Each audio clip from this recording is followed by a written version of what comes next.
আসসালামু আলাইকুম, কি অবস্থা সবার? সবাই কেমন আছেন? রেস্টুরেন্টে গিয়ে অনেক টাকা খরচ করেই আমরা ভেজিটেবল কারি খেয়ে থাকি। তো টাকা খরচ না করে বাসায় বসে অল্প সময়ের মধ্যে কিন্তু রেস্টুরেন্টের সাথে ভেজিটেবল কারি তৈরি করা যায়। আর তেমন কোনো ইনগ্রেডিয়েন্টস এর প্রয়োজন হয় না। যেমনটি বলতে পারেন গাজর, পেঁপে, ক্যাপসিকাম, ব্রকলি, মাশরুম, এগুলো দিয়েই হয়ে যাবে মজাদার ভেজিটেবল কারি। আর তার সাথে অ্যাড করতে হবে কিছু মটরশুঁটি আর চিকেন কিমা। মাছগুলো এভাবে কুচি করে না কেটে কিউব করে কেটে নিলে আরো বেটার হবে। আমরা বেসিক্যালি পেঁয়াজ কিউব করেই কাটি, কিন্তু সেদিন একটু কুচি করে কাটা হয়ে গিয়েছিল, তাই ভাবলাম যে অসুবিধে নেই, এটা দিয়েও চালিয়ে নেওয়া যাবে। আর এভাবে একটু বেশি করে কাঁচামরিচ ফালি করে দিতে হবে যেন ঝাল হয়, কেননা এই রান্নায় আমরা কোনো গুঁড়া মরিচ ব্যবহার করব না। তবে হ্যাঁ, একটু স্পাইস বাড়ানোর জন্য পরবর্তীতে গোলমরিচ অ্যাড করব। তো প্রথমেই গরম তেলের মধ্যে পেঁয়াজ আর কাঁচামরিচগুলোকে ভালোভাবে ভেজে নিতে হবে। ভেজিটেবলগুলোকে আগে থেকে একটু ভাপ দিয়ে বা সিদ্ধ করে নিলে ভালো হয়, তাহলে রান্নাটা তাড়াতাড়ি হয়। আর আপনারা চাইলে সিদ্ধ না করেও বসাতে পারেন, সেই ক্ষেত্রে পানির পরিমাণটা একটু বেশি লাগবে আর একটু বেশি সময় ধরে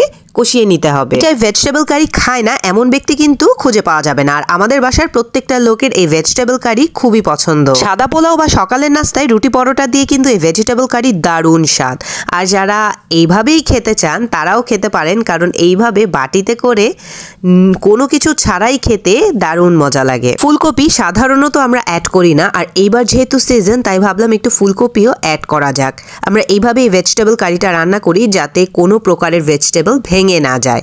ভেঙে গেলে সেটা আর খেতে একদম ভালো লাগে না। ভেজিটেবলগুলো একদম সিদ্ধ হয়ে আস্ত ভেজিটেবল থাকবে, গোটা গোটা থাকবে। কোনো প্রকারের ভেঙে গেলে সেটার খেতে ভালো লাগবে না। অ্যাড করার আগে পাশাপাশি অন্য চুলায় কিমাগুলোকে একটু আদা রসুন দিয়ে কষিয়ে নেওয়া হলো। কিমা মোটামুটি হয়ে আসলেই আমরা ভেজিটেবলের সাথে অ্যাড করে দিব, যেন মোটামুটি বেশি নাড়াচাড়া করা না লাগে। আর আজকে সবজিগুলো আগে থেকেই সিদ্ধ করে বা ভাপ দিয়ে নেওয়া হয়েছে, তাই বেশি নাড়াচাড়া পড়লে ভেঙে যাওয়ার পসিবিলিটি আছে। তো মোটামুটি চিকেন কিমার পুরো প্রসেসিং সেরেই আমরা এগুলো ভেজিটেবলের সাথে অ্যাড করব। পরবর্তীতে চিকেন কিমার ভেজিটেবলে গোলমরিচ ছিটিয়ে দেওয়া হলো। ভেজিটেবলটা রান্না করার সময় দেখতে কিন্তু অনেক সুন্দর লাগে, কেননা বিভিন্ন রঙের ভেজিটেবল এখানে অ্যাড করা হয়, বেশ কালারফুল হয় এটা। ভেজিটেবলে আমরা আরো সবজি অ্যাড করতে পারি, চাইলে আমরা বেবি কর্ন দিতে পারি, কর্ন দিতে পারি, এছাড়াও ছোট ছোট পিস করে কেটে বরবটিও অ্যাড করলে মন্দ হয় না। তো আমরা সবসময় মোটামুটি কিছু কমন ভেজিটেবল দিয়ে এই সবজিটা রান্না করে থাকি। ব্রকলি আর গাজরের কালারের কম্বিনেশনে পুরো সবজিটাই অনেক সুন্দর লাগছিল। সবজিও মোটামুটি কষানো হয়ে গেছে আর কিমাও প্রসেসিং করে মোটামুটি রেডি। এখন কিমাগুলোকে সবজির সাথে মিলিয়ে দিব।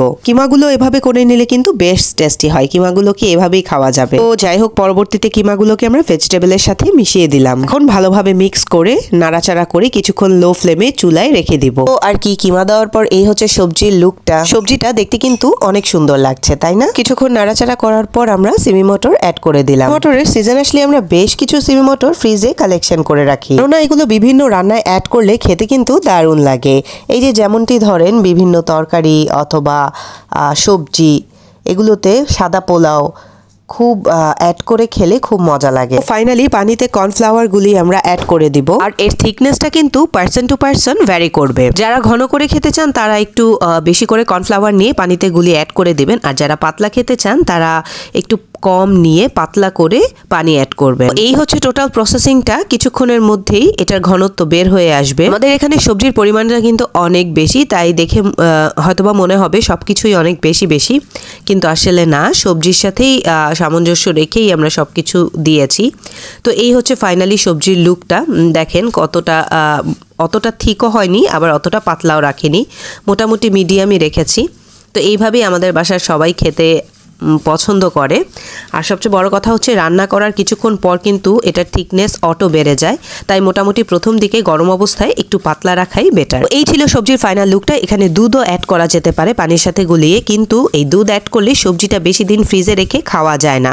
তো আমরা এভাবেই সবজিটা রান্না করে থাকি যেন ফ্রিজে আমরা মোটামুটি বক্সে করে উঠিয়ে বেশ কয়েকদিন খেতে পারি। তো আজকে এতটুকুই, ইনশাল্লাহ দেখা হবে নেক্সট ব্লগে। আল্লাহ হাফেজ, আসসালামু আলাইকুম।